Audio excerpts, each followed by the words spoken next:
As a rule, history does not record the whole truth. It may give us the exploits of conquerors and kings colorfully, but usually it falls silent where the foot soldier is concerned, plodding on, or the villager going about his business, or the child going out to play. And then it may happen, too, that history will look away in shame until time enough has passed to make the whole truth bearable.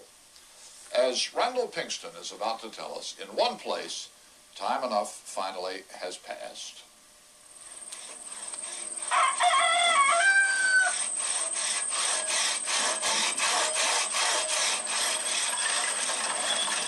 Williamsburg, Virginia,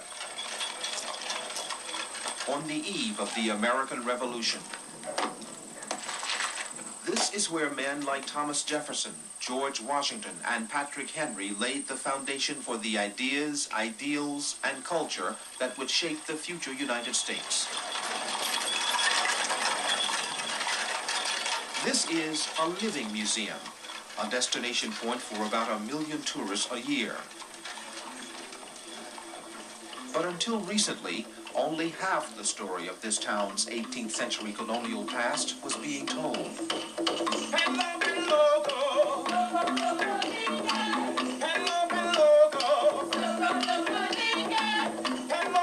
According to the census that we have of 1782, more than 50% of the population of Williamsburg was comprised of people of African descent, and the majority of those persons were slaves.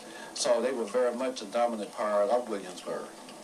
Robert Watson is a professor of history and the director of the African American Interpretation Program at Colonial Williamsburg. Why were they left out? In part, I think it was a subject that most people did not feel that was one worthy of discussing. I think there was a feeling within the black community that it was a very painful subject and they didn't want to bring it up. I think also the powers that were did not seriously consider the interpretation of African Americans an important aspect of this town's past.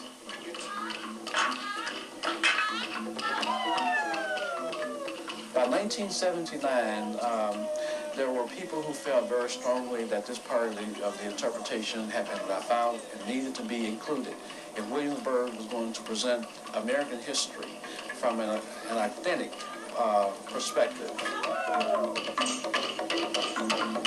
The African American Interpretation Program is a relatively new addition to the Williamsburg experience and sometimes encounters a cool reception. Most tourists come here expecting to soak up the architecture, the crafts, the political debate of 18th century colonial America. They find all of that here, but some are jolted when confronted by the other side of that life, the life of the slave. Back in the 18th century, you started living and started working at the age of 5 years old. Go out to the fields, pick worms off the leaves. If a master walks in that house and decides he wants to take this friend away from all of us, he's not going to step down there and ask us how we feel about it. He's gone. Because they sure showed us what would happen if you raised your hand against the white man. They cut James's head off right there in front of everybody. Now, you know that was pitiful. That was downright sinful. Emily James interprets the life of a field hand named Phoebe, who lived in slave quarters on the Carter's Grove farm. Sometimes when you have some blacks, it's like they're ashamed if you dressed portraying a slave, and they believe that it's kind of degrading. I feel honored to be dressed in the costume and doing what I'm doing, because if we don't tell the history, who will? I believe that I'm an ambassador. I'm telling a story that my foreparents were not in a position to tell. Valuable property as a person. Visitors who come here see slaves as people, not statistics, and they are eyewitnesses to how the slaves actually lived. When you go in there and see dirt floors with boards down on the ground, straw on the boards, and a blanket, you think about this yourself. You work in the fields 12 to 14 hours a day, 6 days a week, Sunday to 1 day off. You come home from the fields of labor, and that is your bed to rest on.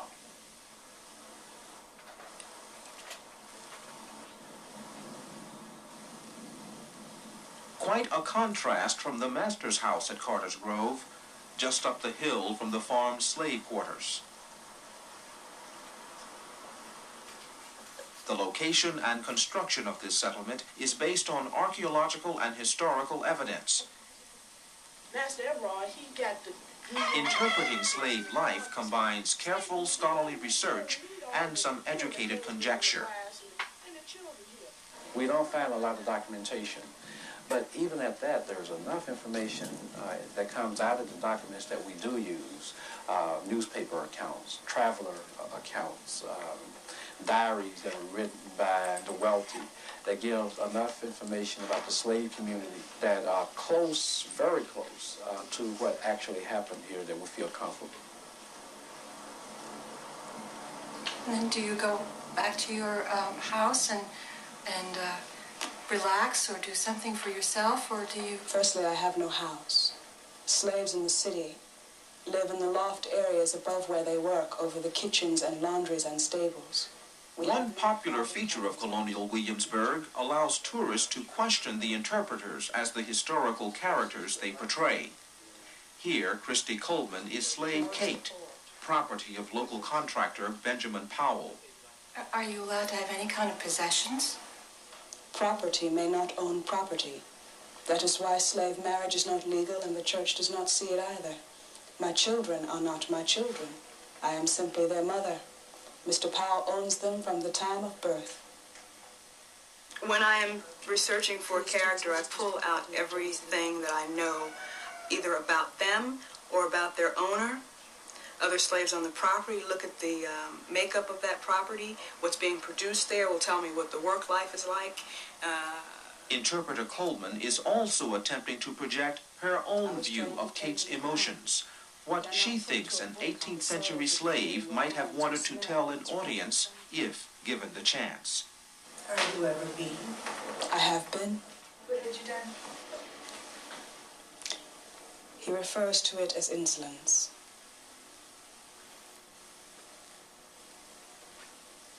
On more than one occasion.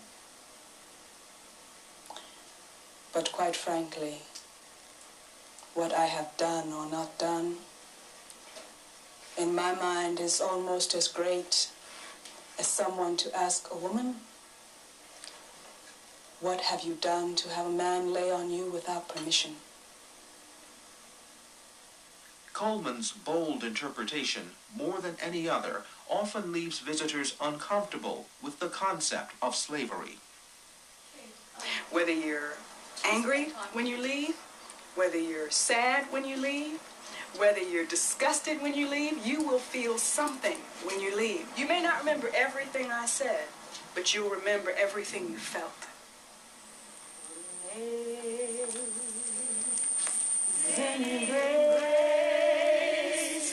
How sweet the sound.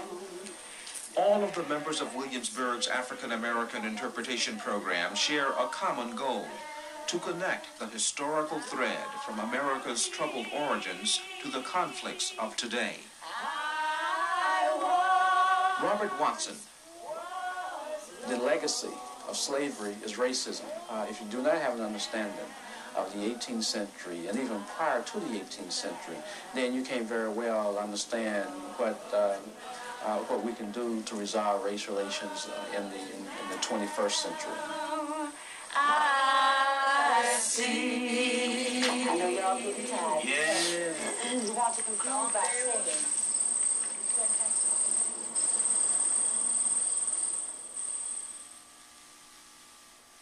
I'm Charles Kuralt. I hope you'll join us here again next Sunday morning.